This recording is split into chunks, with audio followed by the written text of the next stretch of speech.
ವಿರೋಧ ಪಕ್ಷದ ನಾಯಕರಿದ್ದಾರೆ, ಕೇಂದ್ರ ವರಿಷ್ಠರನ್ನ ಭೇಟಿ ಮಾಡ್ತಕ್ಕಂತ ನಿಟ್ಟಿನಲ್ಲಿ ಹೋಗಿರ್ಬೋದು, ಮಾಹಿತಿ ಇಲ್ಲ ನನಗೆ.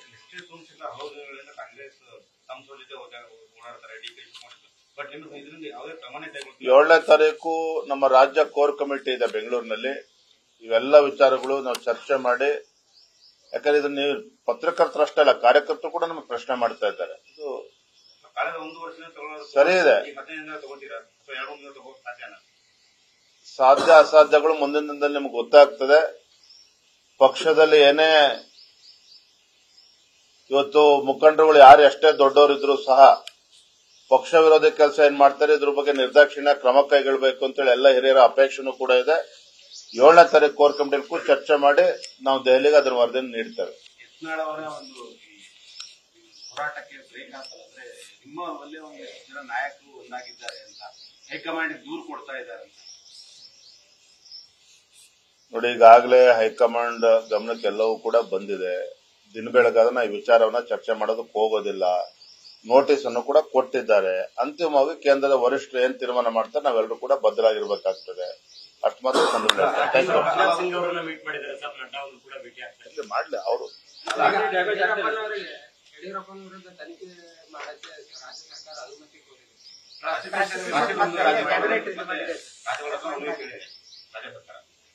ಯಡಿಯೂರಪ್ಪನವ್ರ ಕಂಡ್ರೆ ಇನ್ನೂ ಕೂಡ ರಾಜ್ಯದ ಮುಖ್ಯಮಂತ್ರಿಗಳೇ ಕಾಂಗ್ರೆಸ್ ಸರ್ಕಾರಕ್ಕೆ ಭಯ. ಯಡಿಯೂರಪ್ಪನವ್ರು ಮಾಜಿ ಮುಖ್ಯಮಂತ್ರಿಗಳಾದರೂ ಸಹ ರಾಜ್ಯದ ಜನರ ಮನಸ್ಸಿನಲ್ಲಿ ಇನ್ನೂ ಕೂಡ ಇರ್ತಕ್ಕಂಥವ್ರು ಒಬ್ಬ ರೈತ ನಾಯಕ, ಒಬ್ಬ ಹೋರಾಟಗಾರ. ಹಾಗಾಗಿ ಒಬ್ಬ ಹೋರಾಟಗಾರನ ಬಗ್ಗೆ ಇನ್ನೂ ಕೂಡ ಒಬ್ಬ ಮುಖ್ಯಮಂತ್ರಿಗಳಿಗೆ ಕಾಂಗ್ರೆಸ್ ಸರ್ಕಾರಕ್ಕೆ ಭಯ ಇರೋದ್ರಿಂದ ಈ ರೀತಿ ರಾಜಕೀಯ ಪ್ರೇರಿತವಾಗಿರ್ತಕ್ಕಂಥ ಈ ಎಫ್ಐಆರ್ ಗಳನ್ನು ರಿಜಿಸ್ಟರ್ ಮಾಡುವುದು ಎಲ್ಲಾ ಪ್ರಯತ್ನ ಮಾಡ್ತಾ ಇದ್ದಾರೆ. ಯಡಿಯೂರಪ್ಪನವರು ಅವಾಗೂ ಕೂಡ ಎದುರಿಲ್ಲ, ಇವತ್ತು ಕೂಡ ಎದುರು ಓಡೋಗ್ತಕ್ಕಂಥ ಪ್ರಶ್ನೆ ಇಲ್ಲ. ಎಲ್ಲವನ್ನು ಕೂಡ ದಿಟ್ಟವಾಗಿ ಎದುರಿಸ್ತಾರೆ. Thank you. ಅಲ್ಲ, ಇದ್ರ ಬಗ್ಗೆ ಅನುಮಾನ ಏನಾರ ಇದೆ ನಿಮಗೆ?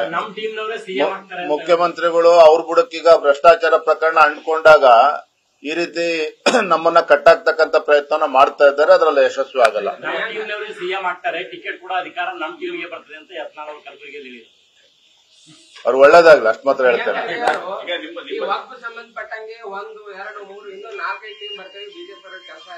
ಅವ್ರು ಯಾರ್ರೀ ಉಸ್ತುವಾರಿ ಸಚಿವರಾಗಿ ಗುಲ್ಬರ್ಗ ಏನ್ ಸಮಸ್ಯೆ ಆಗ್ತಾ ಇದೆ, ರೇಪ್ ಕೇಸ್ಗಳು ಆಗ್ತಾ ಇದೆ, ಕೊಲೆ ಪ್ರಕರಣಗಳಾಗ್ತದೆ, ಇಡೀ ರಾಜ್ಯದಲ್ಲಿರ್ತಕ್ಕಂಥ ಎಲ್ಲಾ ಇಲಾಖೆಗಳ ಬಗ್ಗೆ ಭಾಷಣ ಬಿಗಿತಾರೆ ಅವರು. ಫಸ್ಟ್ ಅವ್ರ ಸ್ವ ಜಿಲ್ಲೆನಲ್ಲಿ ಏನ್ ಪರಿಸ್ಥಿತಿ ಇದೆ ಅದನ್ನ ಸರಿ ಮಾಡ್ತಕ್ಕಂಥ ಕೆಲಸ ಮಾಡ್ಲಿ. ಧನ್ಯವಾದ. ನ್ಯೂಸ್ ಫಸ್ಟ್ ನಿರ್ಭೀತಿಯಿಂದ ನಿಮ್ಮ ಪರವಾಗಿ.